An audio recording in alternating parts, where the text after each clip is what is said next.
Pro League, Pro League, Pro League, more Pro League, and soon Pro League playoffs. We are about to begin Group D of ESL Pro League Season 18, the last group before playoffs, and by now we know the format, we know the formula, and you know you're watching Fantasy Focus, powered by 22Bet. Alright, this week on the celebrity leaderboard, we made HLTV history. That's right, Pitu, Spain's finest, has become the first celebrity participant to win 2 fantasy events the same season. This season, he takes to the top of the Big Bucks Club. We are 8 fantasy events in, 7 members of the Big Bucks Club. Bring up the leaderboard, boom, boom, somewhere over here. And then you can take a look at the man himself, Pitu, the only repeat victor. Congratulations, Pitu. Props on your 9% finish for Group C of Pro League. And let's take a look at that team, shall we? Named, who is Pitu? Great question. Well, Pitu put this one together, folks. He had the highest rated player of Group C with Bit. He had the in-game leader of Navi, Alexi B, who definitely earned more points than what you had to pay for him. Then you got the double phase in Rops and Rain, avoiding Kerrigan, avoiding Twists, 2 players who significantly went down in rating after that head-to-head between Navi and FaZe, that blowout to finish out Group C. Pitu definitely benefited from that one, and he sprinkled a little Kaze on top for good measure. Cyclone, of course, not making it to playoffs, the heartbreak of Group C. But again, Pitu to the top with this formula. Great job, bro. Great job. With his 15 points from this draft, that puts Pitu now tied, 2nd place with YouTube's Wonder Boy Nart.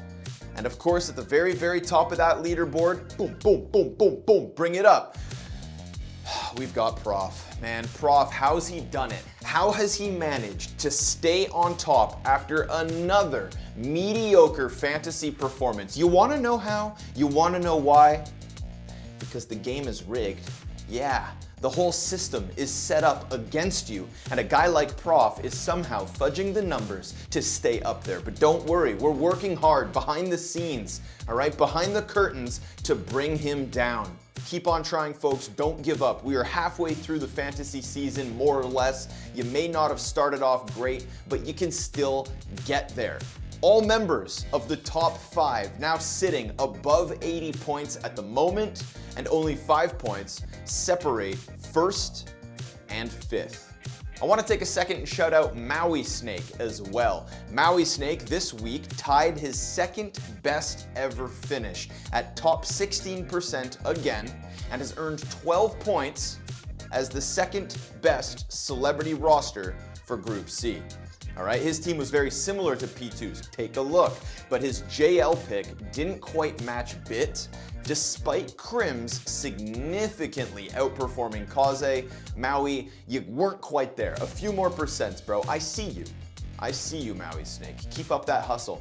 I was in Maui Snake's co-stream for Pro League the other day, and he said he now has a formula for his fantasy that seems to be going well. He's been climbing this leaderboard and having his best season yet. He's cracked into the top 10 amongst some of the UK's riffraff. Maui, keep up the good work. Other significant moves within the top 5, of course, is me dropping the ball. Yeah, that's right. That 2nd place that I finally had my hands on instantly slipped through my fingertips. I dropped down to 5th.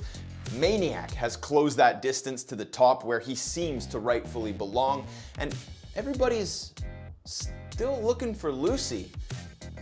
Vu? I mean, 4th place last season, 1st place last season, nowhere to be found this time around. So if you see them, please call the hotline 1-800-HLTV-FANTASY. That's 1-800-HLTV-FANTASY. Where'd they go? All right, folks, enough goofs, enough gaffes. Let's get down to business. We've got one last group of Pro League before the playoffs kick off, before the best do battle in Malta. And this week, I think the competition tightens up a little bit. There's a couple teams definitely going to have to punch above their weight class, but it seems as though G2 and Cloud9 should be considered the favorites from each side of the bracket, shooting for that #1 spot, shooting for that all-important triple padding points. Remember, that's what we play for at the ESL Pro League format. We want those padding points, those glorious, glorious padding points that will take you to the top 1% finish. In the big baller category, we have 2023's #1 rifler undeniably, and an individual who is in such incredible form at the moment. That is Nico. At $232,000, Nico is going to bust up your bank account the same way he has every single top 10 team this year.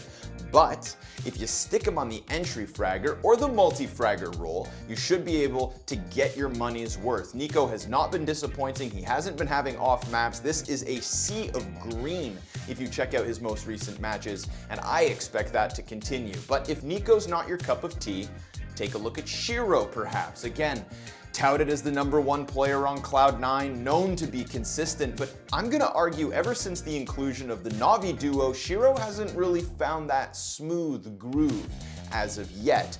We all know that Cloud9's potential is massive, but Shiro's struggles as of late, notably online, but still very much real, have me taking a step back. Put on AWP, put on multi-fragger.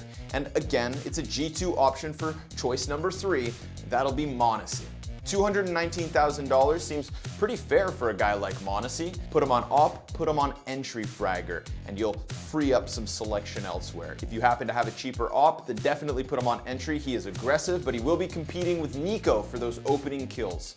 Still, the kid is fast, and the flash gets up in those faces. After Big Baller, we've got the safe bet. Now, safe bet this week to me has to be double G2. It just feels like with Cloud9's struggle on the opposite side of the bracket, G2 should be able to get through there smooth enough and then potentially topple Cloud9 the same way Navi did FaZe. If that safe bet you believe in is double G2, here's the beauty of the G2 draft this event.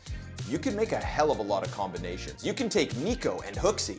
You can take m0NESY or Hunter and JKS, or you could take m0NESY and Hunter, or you could put anybody with HooXi because HooXi is so damn cheap and the #1 picked player of this event that even if he underperforms, everybody else is gonna get punished for picking him too. So this is like gambling with free money. Go ahead, have fun, run that risk, get crazy. Or, again, avoid the HooXi pick. Go for something like m0NESY and Hunter, and all of a sudden, those HooXi detractions that will be bringing everybody else's drafts down will not sink your ship. Think about it. But G2 double pick, definitely the safe bet. And last but never least, it is the eco pick. Now this week I'm bringing forward 3 options. Firstly, Nine's Minio. Minio right now is $170,000. Now, $170K is cheap. You put him on the noob role, he's making points, and if you look at his most recent events, Minio's been punching upwards, all right? He's not gonna be your top fragger, he's not gonna bring you into that top 1% on his own, but he's definitely gonna free up some of the money to tap into those expensive price tags of Cloud9 and G2, and I think that the risk is minimal. Eco pick #2 has to be HooXi. Again, #1 drafted player for this event at the moment, a very reasonable $175,000, and on a team that's most likely just gonna clear this group and win straight through. He's gonna get those extra points for victories. He's gonna get those extra points as his teammates dominate the opposition. A very viable choice. Or, if you don't like what I'm selling with door #1 and door #2, then take a quick glance at Calyx. At $186,000, he is the most expensive of the 3 eco picks, but Calyx activates the headshot machine role pretty damn frequently. And if we look back at Calyx's results in the last 12 months on LAN, he does kick it up a notch. He's somebody who can put forth. Now, whether you believe in Eternal Fire is the big question here. If you think that their team's struggles and potential missing out on playoffs will bog him down, then don't touch it. But if you've got that shred of faith over in Eternal Fire, then maybe Calyx is a decent replacement for HooXi. Maybe you want to make that difference, not have HooXi. Somehow, I think Calyx is that solution. But the choice is yours, folks. That's the beauty of HLTV Fantasy. Your future is in your hands.